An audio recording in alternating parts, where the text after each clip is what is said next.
Saludos a todos y bienvenidos nuevamente a una nueva aventura con curiosidades bíblicas.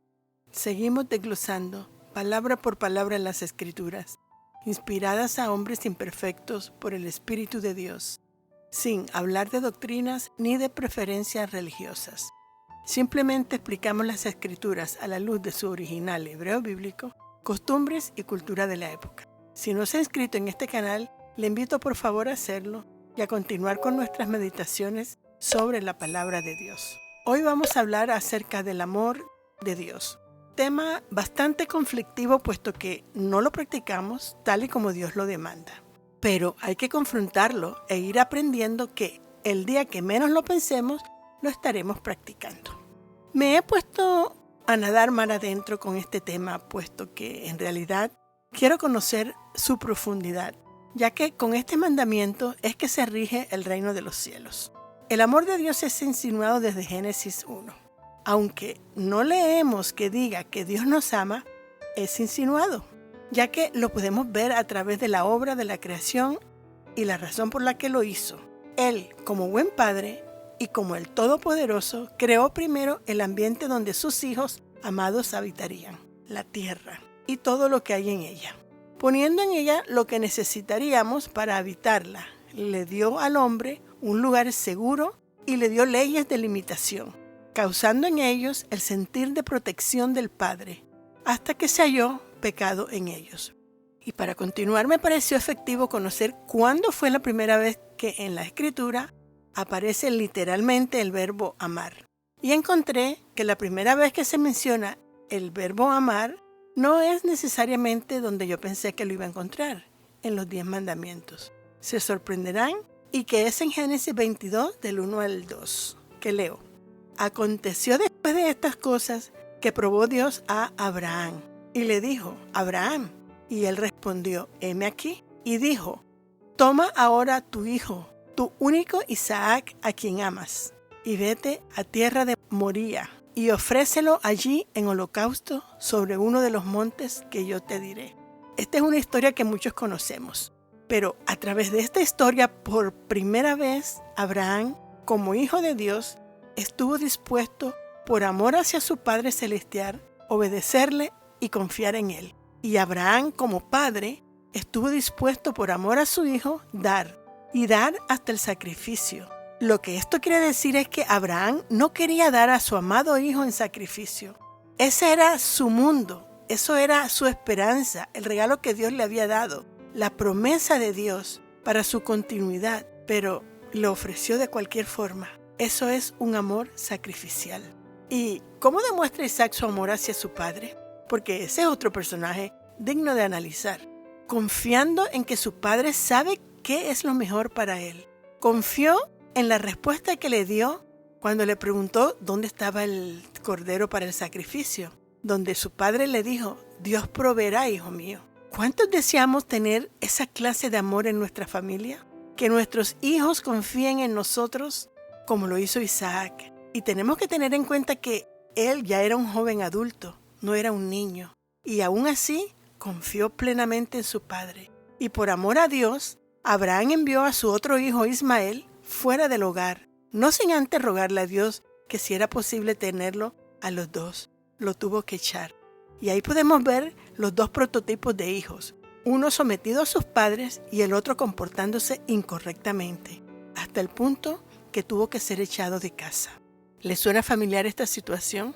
Muchas veces tenemos que tomar decisiones que van en contra de nuestros deseos, como por ejemplo, hay madres que denuncian a sus hijos delincuentes para que vayan a la cárcel, porque prefieren que sean encarcelados antes de verlos seguir destruyendo sus vidas, o que los maten como a perros, sabiendo que es un paso duro y peligroso, pero que lo hacen por amor a su hijo. Y esto es un sacrificio de amor, confianza y esperanza en el Padre Celestial. Porque al corregir a nuestros hijos rebeldes, les estamos dando a ellos también esperanza de cambios. Y muchas veces este tipo de demostración de amor a muchos no les parece. Aunque hoy no lo agradezcan, un día lo agradecerán. Y nosotros, padres, somos padres para siempre, hasta el día que muéramos. Así que la primera manifestación del amor que la Escritura nos da es el amor de padre a hijo y de hijo a padre. Y solo con esta historia entiendo además que el amor de un padre es sumamente importante, relevante y comparable con el amor sacrificial que debe tener un padre, ya que en este episodio vimos que Abraham como padre demostró su amor por Dios en su obediencia y en su confianza. Ahora, aunque Abraham amaba a Dios de esa forma, la Escritura tampoco menciona que él haya expresado verbalmente su amor por Dios. Mas, sin embargo, sus acciones hablaron muy fuertemente. Dios tampoco manifiesta verbalmente de su amor por nosotros. En el lugar que yo puedo ver esta manifestación está en el Nuevo Testamento, en Juan 3:16, donde dice: porque de tal manera amó Dios al mundo, que ha dado a su Hijo unigénito, para que todo aquel que en él crea no se pierda, mas tenga vida eterna. Esto es un amor sacrificial por nosotros, que también somos sus hijos. Y se repite lo de Abraham. Pero ahora el Padre es Dios, con su unigénito Hijo, Jesús, para que nosotros podamos tener perdón de pecados.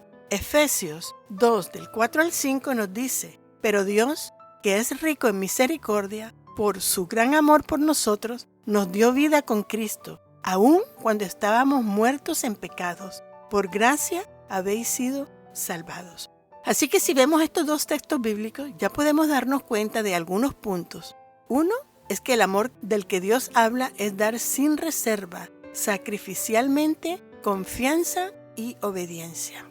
Mateo 21:28 nos dice: Jesús nos da una parábola para comparar cómo se comporta una persona que ama, y leo: pero ¿qué os parece? Un hombre tenía 2 hijos y acercándose al primero le dijo: hijo, ve hoy a trabajar en mi viña. Respondiendo él dijo: no quiero. Pero después arrepentido fue, y acercándose al otro le dijo de la misma manera. Y respondiendo él le dijo: sí, Señor, voy. Y no fue. ¿Cuál de los 2 hizo la voluntad del Padre? Dijeron ellos: el primero. Y Jesús les dijo: de cierto os digo que los publicanos y las rameras van delante de vosotros al reino de Dios. Porque vino a vosotros Juan en camino de justicia, y no le creísteis, pero los publicanos y las rameras le creyeron. Y vosotros, viendo esto, no os arrepentisteis después para creerlo.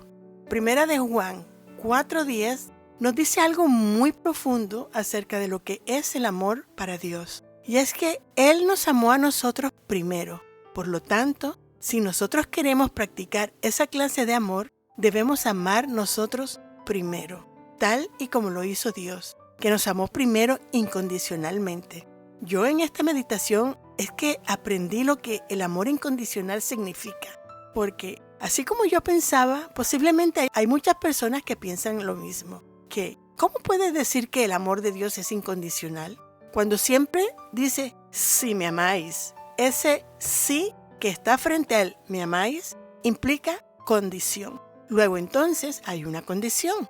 La condición es que si tú decides, a pesar de que yo te ame, no amarme, entonces eres tú quien está tomando la última decisión. No soy yo. Porque yo te estoy amando a pesar de todo, a pesar de cualquier cosa. Y eso es el amor incondicional de Dios, que Él nos amó primero, ya que es una muestra del amor incondicional, porque nos enseña a ver su amor. Por eso es que David decía: ¿quién es el hombre para que tú lo tomes en cuenta? Amor incondicional, porque nos enseña a ver su amor, porque el amor incondicional significa eso, que yo debo amar primero, aunque no sepa si la otra persona me va a corresponder o no. Aunque hay muchas personas difíciles de amar, tenemos que amarlos incondicionalmente de cualquier forma. Y ahora que digo esto, me doy cuenta que amar de esa forma en nuestros tiempos es sumamente difícil. Por eso del concepto que tenemos sobre el amor, el cual es condicional y puramente carnal o físico, cosa que no es el de Dios. Y por eso es que hay guerras, divorcios, tanta falta de paz. Debemos amar con un amor altruista, amando siempre procurando el bien de otros y no solamente el propio. Y para amar de esa forma, Dios tiene que revelárnoslos en todo nuestro ser. Pero es posible. En la Universidad de Minnesota hicieron unos estudios sobre el altruismo y se dieron cuenta de lo que la Escritura ya no lo estaba diciendo, que es mejor dar que recibir. El dar voluntariamente y sin condiciones desarrolla en nosotros la bondad, la misericordia y la empatía hacia nuestro prójimo. Pero eso es cuando actuamos sin egoísmo. Trabajemos pues a ser agradecidos y seremos realmente felices. En Romanos 5:5 nos dice que el amor derramado en nosotros por el Espíritu de Dios es el amor ágape. El amor de Dios, el que viene de Él y ahora está dentro de nosotros. Ahora podemos también dar esa clase de amor. El amor capacita, enseña, guía, cuida, se interesa por el bienestar de otros y del propio, que se compadece y tiene empatía. Leo Romanos 5:5. Y la esperanza no avergüenza, porque el amor de Dios ha sido derramado en nuestros corazones por el Espíritu Santo que nos fue dado. Ese amor ágape fue derramado en nosotros por el Espíritu Santo. Y dice que el caminar con la llenura del Espíritu Santo implica manifestar su fruto. Y ese fruto tiene 9 semillas que tienen que sembrarse en algún terreno. Y ese terreno es en nuestra mente. Dios es espíritu.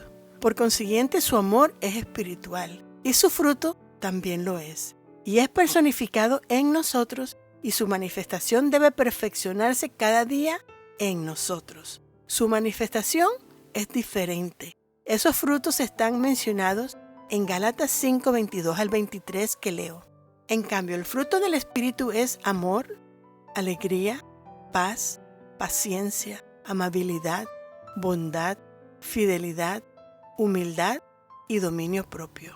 No hay ley que condene estas cosas. Y 1 de Juan 4:10 nos dice, en esto consiste el amor, no en que nosotros hayamos amado a Dios, sino en que Él nos amó y envió a su Hijo para que fuera ofrecido como sacrificio por el perdón de nuestros pecados. En una ocasión los fariseos le preguntaron a Jesús, ¿cuál era el mandamiento más importante? Si notamos, quienes le hicieron la pregunta al Señor fueron los fariseos. Y como sabemos, ellos son personas muy sapientas en la ley de Moisés. Ellos sabían perfectamente cuál era ese primer mandamiento, porque eran conocedores de la ley. Y este gran mandamiento está escrito en una forma muy clara y precisa.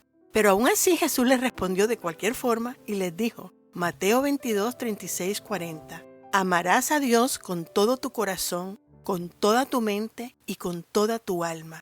Amarás a tu prójimo como a ti mismo y con estos 2 mandamientos habrás cumplido la ley y los profetas. ¡Wow!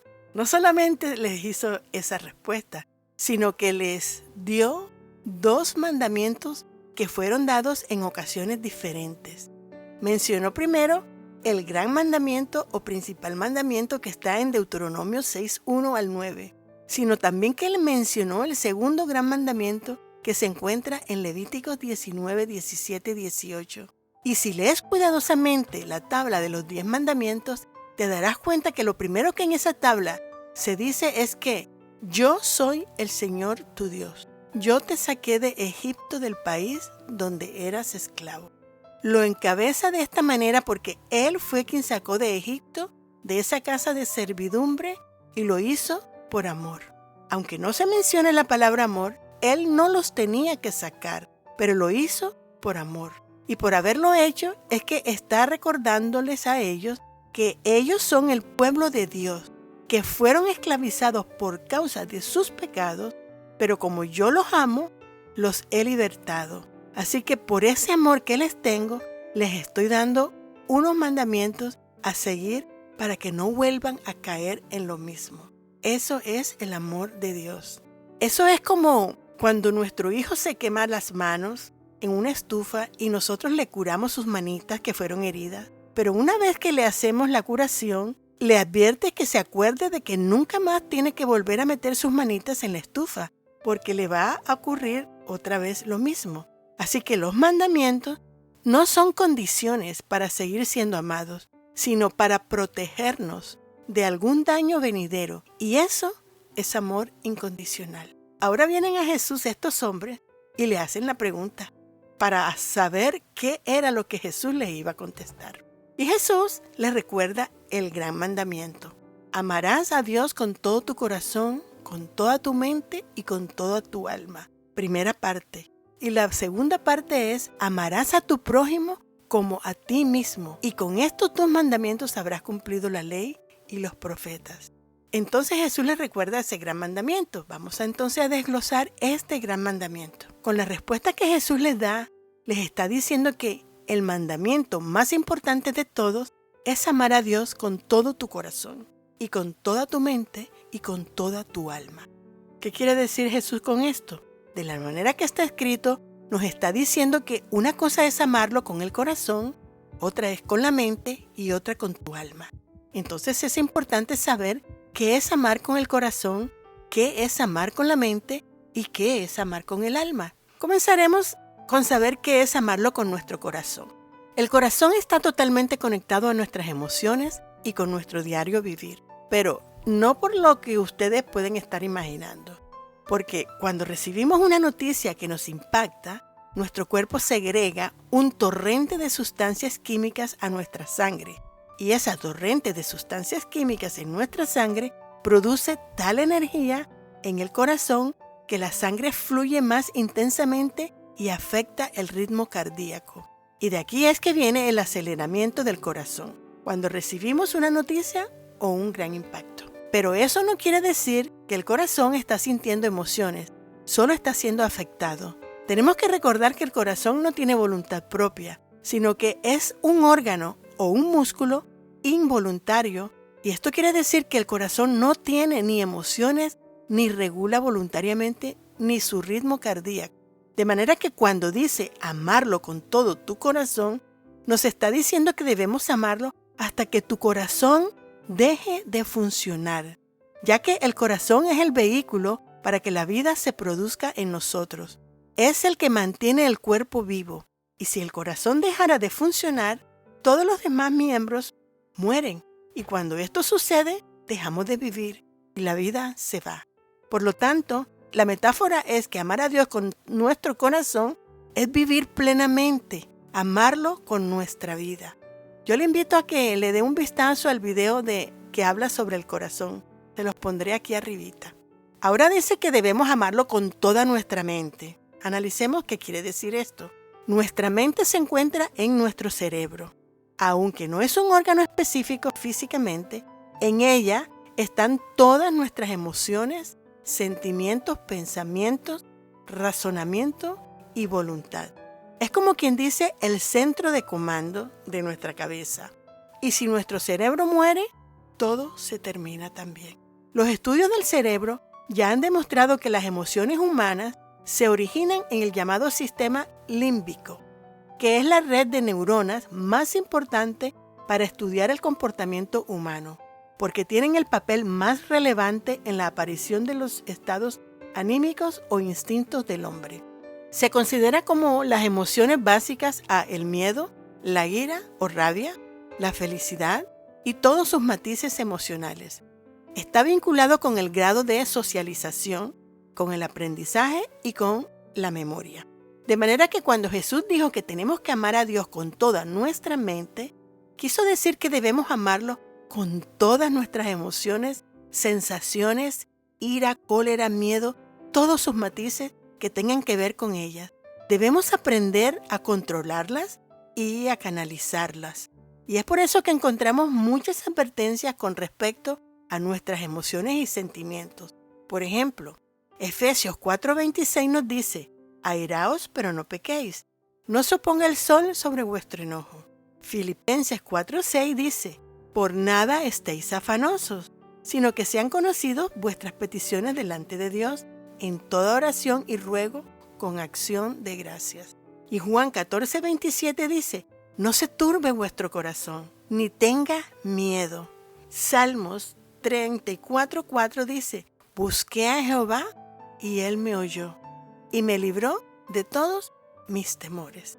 Efesios 4:23 dice: ser renovados en la actitud de vuestra mente.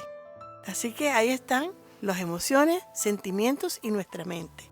No existe nada que Dios nos diga que tengamos que hacer que no nos dé la solución. Dios sabe que vamos a sentir emociones, Él mismo las puso en nosotros y por eso nos da el antídoto para que lo pongamos a sus pies, todas nuestras emociones y sentimientos. Y al hacerlo, estamos demostrándole que estamos confiando en Él. Las emociones están para ser demostradas, no para ser ocultas, pero las tenemos que controlar y dominar. Y es por eso que una semilla del fruto del Espíritu Santo es dominio propio. Él nos ha enviado al Espíritu Santo de Dios para ayudarnos. Y el Espíritu tiene un fruto. Y ese fruto tiene por dentro 9 semillas que tienen que ser sembradas en nuestro ser, nuestras mentes, para que crezcan dentro de nosotros y así ayudarnos a amar a Dios de esa manera. Ahora analicemos la última parte, que si no amamos a Dios de la manera que Él nos pide, no estamos amándolo realmente, porque esa es la clase de amor, la que nos va a ayudar a cumplir la segunda parte del mandamiento, que es amarás a tu prójimo como a ti mismo. Pero antes de amar al prójimo, dice, tenemos que amarnos a nosotros mismos. Y esto es muy importante para el Señor, porque fuimos hechos a su imagen y semejanza. Somos, como quien dice, el reflejo de Él. Y si amamos a Dios, definitivamente tenemos que amar lo que Dios hizo de nosotros con nosotros, aceptarnos tal y como nos hizo. Somos lo que somos porque así Él nos creó. Si te hizo mujer, si te hizo hombre, alto, bajo, feo, lindo, a tus ojos, ámate, cuídate, respétate, acéptate. Al no hacerlo, estamos en desacuerdo con Él. Estamos diciéndole que Él se equivocó. Y si Él se equivocó, Él no es perfecto. Y si no es perfecto, ¿qué estamos haciendo? ¿Perdiendo nuestro tiempo? Pero Él es perfecto. Una vez que comprendamos que somos hechos a la perfección del Creador, porque solo el Creador de una obra sabe por qué hace la obra, qué hace y por qué le da la forma o imagen que le da. Para Él somos perfectos, porque fuimos creados para un propósito perfecto, que si no fuéramos como somos, entonces no serviríamos para su propósito. Así que ahora que comprendemos y aceptemos esta verdad, ahora sí podemos admirar la obra de Dios hecha en nuestro prójimo. No vamos a sentir envidia, celos, ni nada que pueda alterar esa imagen. Y el segundo gran mandamiento, después de este, que ya nos hemos amado, es que dice que amarás a tu prójimo. Este mandamiento está escrito en el libro de Levítico 19, 17, 18, que dice, no aborrecerás a tu hermano en tu corazón, razonarás con tu prójimo, para que no participen de su pecado. No te vengarás ni guardarás rencor a los hijos de tu pueblo, sino amarás a tu prójimo como a ti mismo, yo Jehová. Esto es muy interesante conocer porque es muy significativo.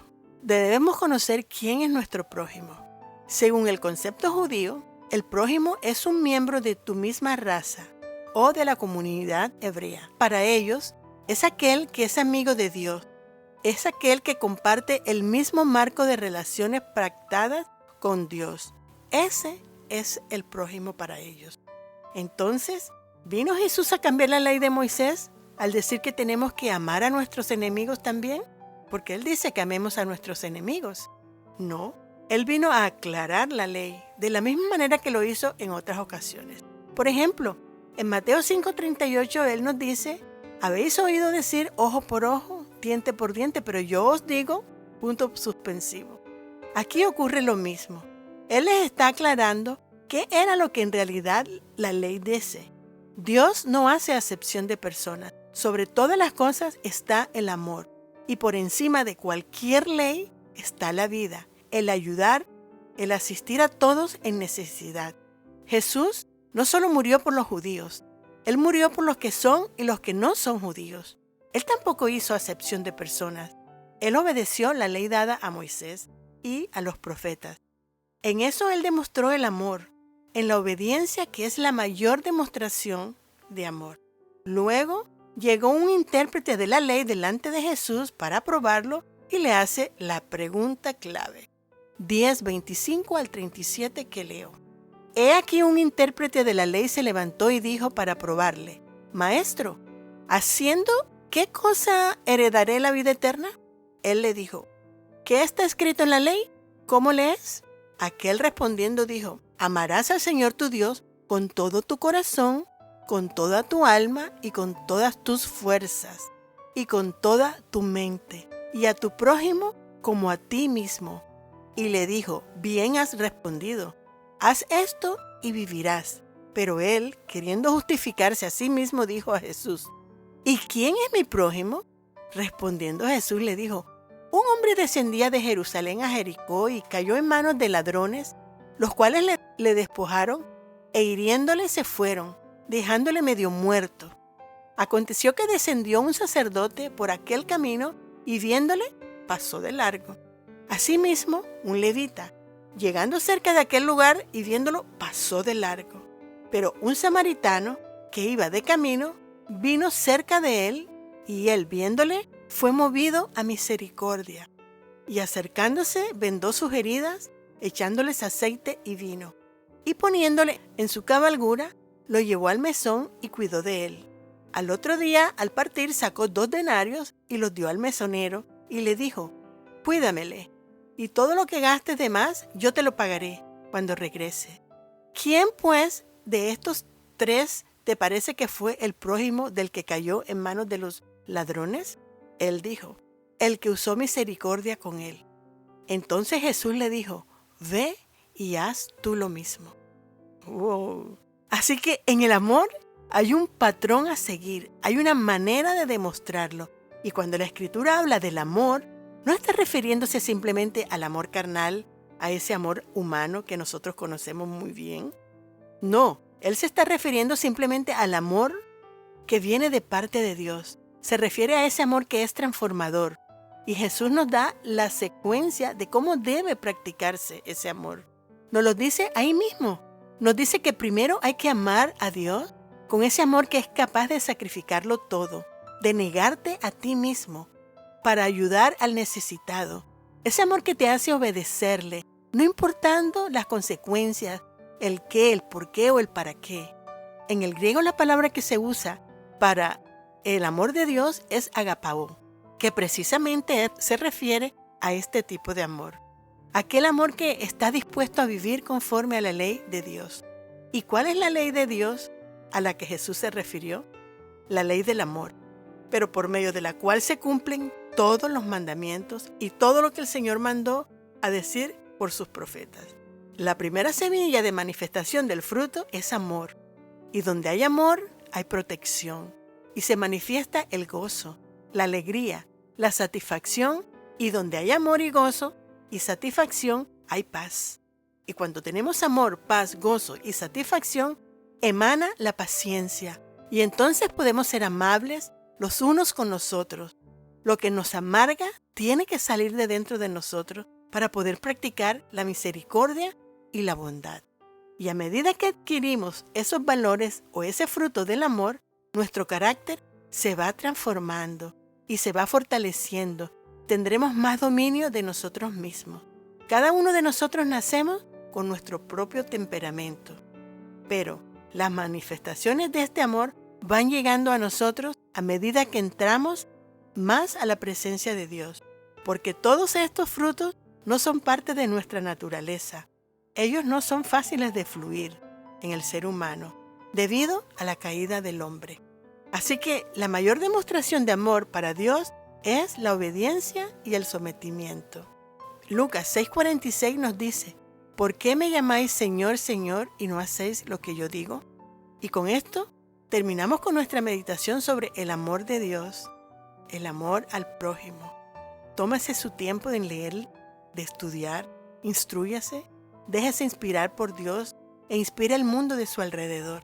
Y así vivirás experiencias inexplicables. Atrévase. No se olvide que nadie le lea las Escrituras. Léalas y escudriñelas usted mismo. Que nadie le cuente. Solo se las confirmen. Regálanos por favor un me gusta. Suscríbase si aún no lo ha hecho. Comparta y comente respetuosamente. Yo te prometo contestarles. Y sin más, bendiciones. Shalom, shalom.